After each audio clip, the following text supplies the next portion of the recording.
Lunch time na. Magluluto pa lang ako. Pumunta pa ako ng palengke. May binili akong gulay. Kasi magluluto ako ng lauoy or lauag. Luto muna ako ng paksiw. Luya. Bawang na may balat. Kasi pampabango. Kasama yung balat dyan.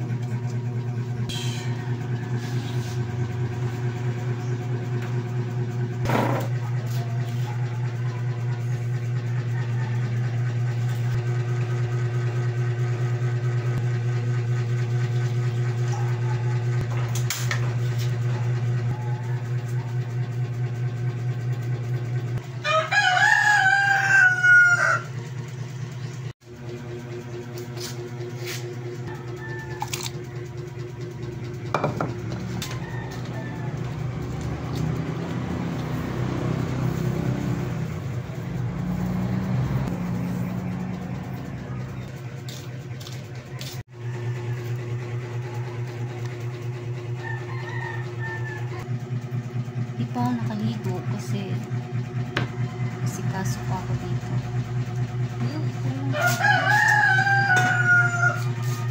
Wala ko na akong kanin. Dami palang rice. Nagpunta pa ako ng palengke. Namili pa ako nitong gulay. Kaisda. Hindi rin ako naligo kasi parang uulan eh. Makulimlim. So, kung umulan, okay lang na mabasa ako kasi hindi pa naman ako naliligo. Kaya yun din yung reason na hindi muna ako naligo. Nagpunta ako ng palengke.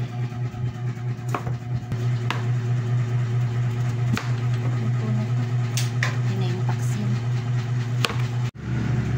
Okra. Pag ganito, fresh pa yan. Pag hindi na daw nabali ito, hindi na yan fresh.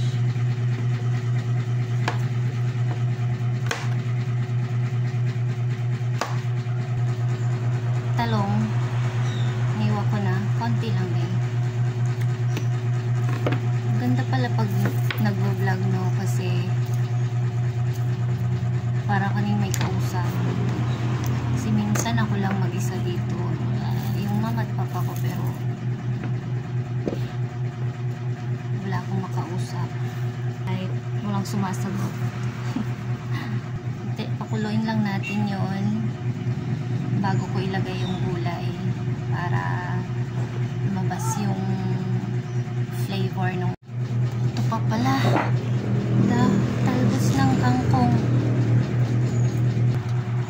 Kailangan maraming gulay ang kakainin natin. Puro tayo karne noon dahil sunod-sunod yung fiesta dito.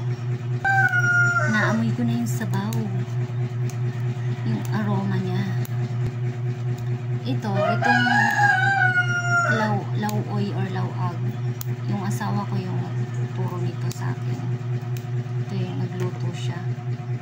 Usually kasi dito sa amin yung gulay is gisa or ginataan. Pero yung ganito na sabaw, ilaga lang, parang hindi naman siya musuwito sa amin. So siya yung nag-introduce nito sa amin, yung asawa ko, Bisaya, from Bohol. Lauoy ang tawag sa kanila, pero sa Leyte meron nito, lauag ang tawag sa kanila. Yan, kulong-kulo na siya. Lagay na natin yung gulay, talong at okra.